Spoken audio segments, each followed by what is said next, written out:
Hi, welcome on Easy Learning. You are with Chandan Jha. Now we are going to cover the next part of BPC 001, General Psychology.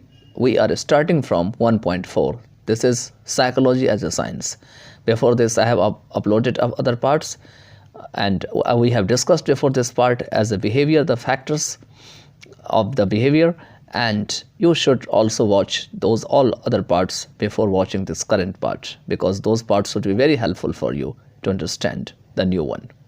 So let's start without wasting the time from 1.4 Psychology as a Science. तो यहाँ पे इसमें देखेंगे कि कैसे मनोविज्ञान को एक विज्ञान के रूप में यहाँ पे मानते हैं, साइकोलॉजी एज ए साइंस मानते हैं. तो यहाँ पे दे रखे हैं कि psychology has been defined as a science of behaviour. Psychology को बिहेवियर के विज्ञान के रूप में परिभाषित किया गया है. But is it a science like physics, chemistry, biology and zoology or something different? लेकिन कहते हैं क्या यह एक फिजिक्स, केमिस्ट्री, बायोलॉजी, जूलॉजी या कुछ अलग प्रकार की साइंस है? In this section we will look at some of the definitions of science. कहते हैं इस सेक्शन में हम साइंस के जो कुछ डिफिनेशन है उसके बारे में देखेंगे. We will also discuss the nature and characteristic of science and understand psychology as a science. कहते हैं हम साइंस के जो कुछ स्वभाव है या उनकी जो डिस्टिंग्विशिंग क्वालिटी है, अलग करने के जो फीचर है, लक्षण है, उनके बारे में चर्चा करेंगे और साइकोलॉजी को एक विज्ञान के रूप में समझेंगे. Understand psychology as a science.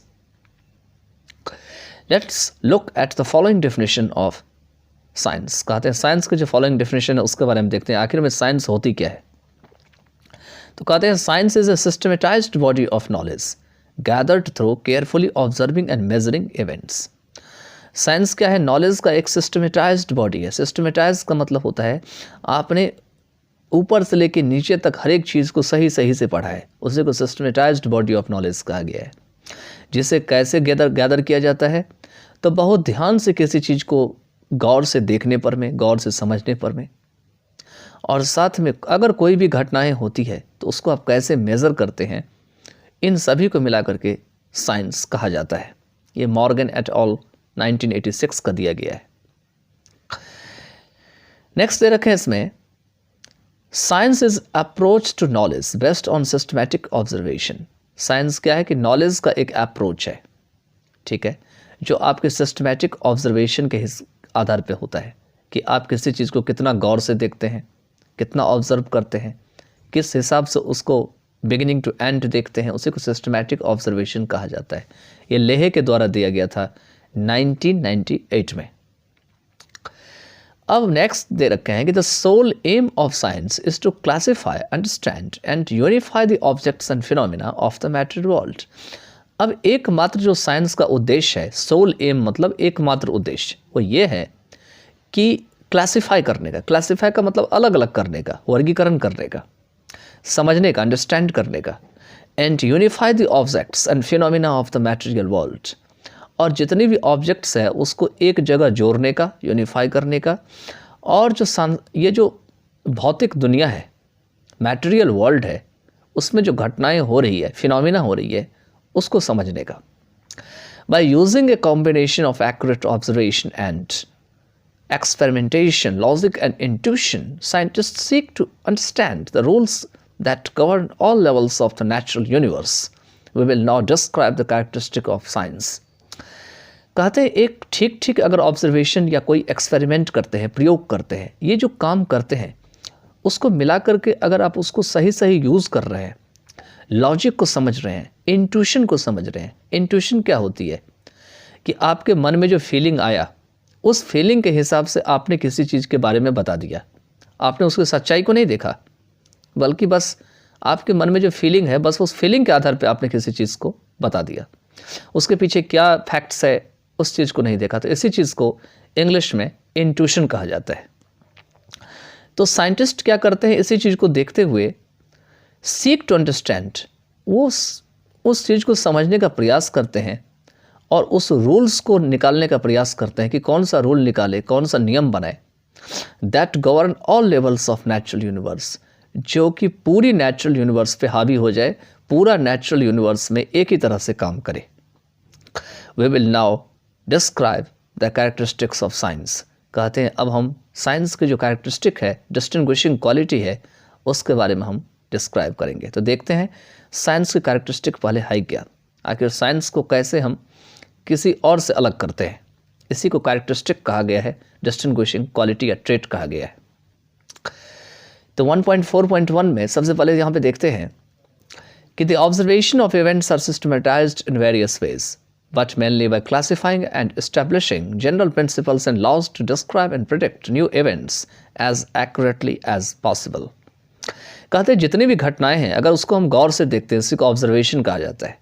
इसको बहुत सारे तरीके से उसको एक क्रम में लाया जाता है, सिस्टमेटाइज किया जाता है, बट मेनली बाय, लेकिन कैसे मुख्य रूप से किया जाता है तो क्लासीफाई करके, उसको अलग अलग करके, और साथ में जो सामान्य से जो प्रिंसिपल होती है, सिद्धांत होती है, उसको इस्टेब्लिश करके, उसको स्थापित करके, और कुछ नियम जो होते हैं, जो लॉज होते हैं, उसको तैयार करके।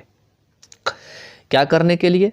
To describe and predict new events, जिससे कि हम नई जो घटनाएं हैं उसको हम वर्णन कर सकें, उसके बारे में भविष्यवाणी कर सकें, उतना सही कर सकें जितना कि संभव हो, as accurately as possible. Psychology studies behavior in the same way that the other sciences study their subject matter and therefore share a number of features with them। कहते हैं साइकोलॉजी जो है वो भी इसी तरीके से बिहेवियर को स्टडीज़ करती है जैसे कि दूसरे साइंस जो है, that the other sciences study their subject matter, जैसे और साइंस जो है वो सब्जेक्ट मैटर को स्टडी करते हैं, और इस कारण से ये बहुत सारे जो उसमें खासियत है, फीचर है, उसके बारे में बताते हैं या शेयर करते हैं। In common with other sciences, psychology as a science has the following characteristic as described by Morgan।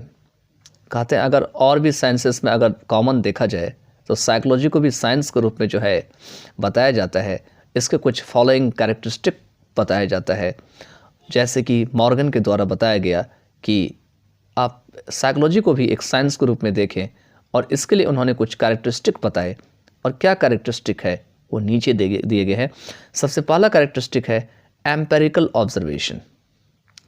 अब ये एम्पेरिकल ऑब्जर्वेशन क्या होते हैं? जो बेस्ड ऑन एक्सपीरियंस होते हैं, खास करके एक्सपेरिमेंट होते हैं, खास करके इसे एम्पेरिकल ऑब्जर्वेशन कहा जाता है। तो psychology as a science is first of all and above all empirical. कहते हैं साइकोलॉजी साइंस के विज्ञान के रूप में सबसे पहली बात सभी में जो है सबसे पहले जो है सबसे ऊपर है, और वो ये है कि ये एम्पेरिकल है। एम्पेरिकल मतलब इसको एक्सपेरिमेंट करके देखा जा सकता है। That is to say it rests on experiment and observation rather than on argument, opinion और बिलीफ। मतलब इसके हिसाब से यह कहा जाए कि यह एक्सपेरिमेंट और ऑब्जर्वेशन के ऊपर निर्माण होता है, रेस्ट करता है, ना कि बहस करके, आर्गुमेंट करके, अपना विचार रख के या अपना मत दे करके। नेक्स्ट दे रखे हैं सिस्टमैटिक अप्रोच एंड थ्योरी। इसका एक के बाद एक सिस्टम के हिसाब से इसकी बनावट है, इसकी अपनी थ्योरी है। तो data from observation and experiments are essential to science, but for them to make some sense in helping us to understand events they must be ordered in some way. कहते हैं ऑब्जर्वेशन और जो experiment से जो data आती है वो science के लिए ज़रूरी होती है, लेकिन उनके लिए कुछ बताते हैं, कुछ सेंस देते हैं, और वो सारी जो सेंस होती है हमारी, जो ऑब्जर्वेशन और एक्सपेरिमेंट से ली जाती है, ये हमें घटनाओं को समझने में मदद करते हैं, और इसीलिए उसे किसी न किसी तरीके से जो है ऑर्डर में रखी जानी चाहिए। ज़रूरी है कि उसे ऑर्डर में रखा जाए। The scientist tries to find a limited number of principle. Scientist क्या करते हैं, कुछ सीमित संख्या में जो सिद्धांत या प्रिंसिपल होते हैं उसको तलाशने की कोशिश करते हैं, which will summarise the data economically, जो कि डेटा को बहुत छोटा करे और ज़्यादा वो बड़ा ना हो। Scientific theories are important tools for the organisation of data. और साइंटिफिक के पास जो थ्योरीज होती है वो एक इम्पॉर्टेंट टूल होती है डेटा की ऑर्गेनाइजेशन के लिए। नेक्स्ट दे रखें इसमें मेजरमेंट। दूसरे जो डिस्टिंग्विशिंग फीचर होते हैं जो बहुत सारे साइंस में होती है वो होती है measurement. Another distinguishing feature of many sciences is measurement, defined as assignment of numbers to objects और events according to certain rules. वो क्या करती है कि सर्टेन रूल के हिसाब से जो भी आपके ऑब्जेक्ट या इवेंट्स है उसकी जो संख्या है उसको जो है डिफाइन करती है। Physics is ranked highest, physics इसमें जो है सबसे ऊपर है, सबसे ऊपर है, मोस्ट साइंटिफिक। जितने भी साइंस है उसमें फिजिक्स सबसे ऊपर है। As it has developed the most precise measurements, क्योंकि इसने बहुत ही ठीक ठीक मेजरमेंट को जो है डेवलप किया है।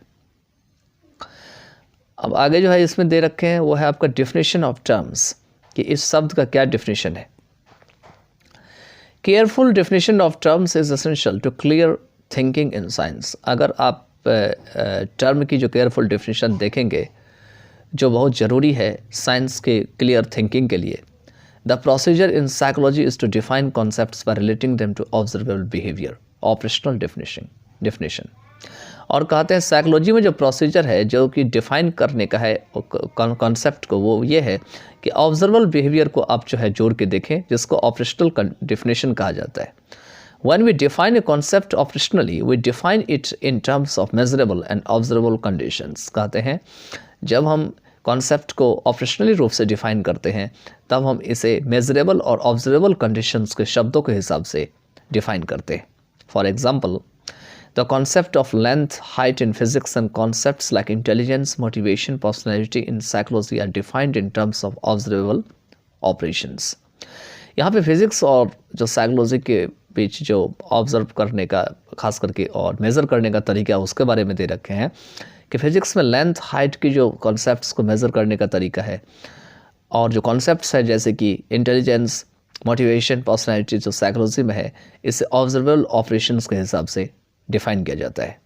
Which can be performed to measure them, जो कि किया जा सकता है उसको मेज़र करने के लिए। However, psychology cannot measure many behaviors such as bravery, friendship, love, beauty, etc. as this cannot be defined operationally। कहते हैं फिर भी साइकोलॉजी में जो है वो आपको बहुत सारे ऐसे बिहेवियर होते हैं जिसको कि मेज़र नहीं किया जा सकता है, या ये मेजर नहीं कर सकती है, जिसमें ब्रेवरी, बहादुरी, फ्रेंडशिप होती है, लव होती है, ब्यूटी होती है, क्योंकि इसे ऑपरेशनली रूप से डिफाइन नहीं किया जा सकता। नेक्स्ट दे रखें इसमें, the above characteristics are common to all sciences including psychology. कहते हैं साइकोलॉजी को मिला करके जितने भी साइंसेस होते हैं उन सभी में जो ऊपर जो लक्षण दिए गए हैं वो सभी कॉमन होते हैं। However, psychology is a different type of science, behavioral science। कहते हैं हालांकि साइकोलॉजी जो है वो बिहेवियरल साइंस का एक प्रकार होता है और अलग प्रकार के होते हैं ये। In physics or chemistry, researchers investigate processes and events which remain stable and constant to a large extent। Physics और केमिस्ट्री में क्या होते हैं, जो शोध करने वाले होते हैं, रिसर्चर होते हैं, वो ऐसे प्रोसेस और इवेंट को जो है इन्वेस्टिगेट करते हैं जो कि काफ़ी लंबे समय तक स्टेबल रहते हैं, कांस्टेंट रहते हैं, बदलते नहीं हैं। This makes it possible to measure and predict with a reasonable degree of accuracy. और यह क्या करते हैं, पॉसिबल बनाते हैं कि एक्यूरेसी की जो रीजनेबल डिग्री होती है उसको प्रिडिक्ट करे, उसको मेज़र करे, और इसके लिए वो संभवता वो तैयार करती है। But it is not the case with human behaviour. लेकिन ह्यूमन बिहेवियर के साथ ऐसा नहीं होता है। कहते हैं यहाँ पर में जो मैच्योर सब्जेक्ट है, जो फिजिक्स है, केमिस्ट्री है, जिसमें स्टेबिलिटी होती है, उससे यहाँ पे साइकोलॉजी में जो ह्यूमन बिहेवियर है उसको अलग कर रखा है, जो कि हाईली कॉम्प्लेक्स होता है, नॉट ईजली कंट्रोलेबल, बहुत आसानी से तो कंट्रोल नहीं किया जा सकता है, and appears to be much more unpredictable. और ऐसा मालूम पड़ता है कि पता नहीं भविष्य में कौन क्या करेगा, ये जानना बड़ा ही मुश्किल है, अनप्रेडिक्टेबल है। Than the reactions of physical and chemical substances. और इसकी तुलना उससे की गई है जिसमें फिजिकल और केमिकल सब्सटेंसेस का रिएक्शंस होते हैं। Whereas other sciences investigate things around man, psychology studies man himself। कहते हैं एक और जो और साइंस होते हैं वो आदमी के आसपास जो चीज़ें होती है उसको इन्वेस्टिगेट करती है, ठीक है, लेकिन साइकोलॉजी जो है वो खुद आदमी को स्टडी करती है। The methods used in psychological research include observation, interviews, psychological testing, laboratory experimentation, and statistical analysis। जो भी मेथड साइकोलॉजिकल रिसर्च में यूज़ किए जाते हैं उसमें observation, interview, psychological testing, laboratory experimentation और स्टैटिस्टिकल एनालिसिस आते हैं। नेक्स्ट दे रखें इसमें, Thus, psychology is characterized under the youngest group of scientific inquiry, the social behavioral sciences। कहते हैं इसीलिए साइकोलॉजी को सबसे जो छोटा scientific inquiry social behavioural sciences है उसके ग्रुप में जो है उसके श्रेणी में रखा जाता है। which also include subjects like anthropology, economics, education, geography, history, linguistics, sociology, etc.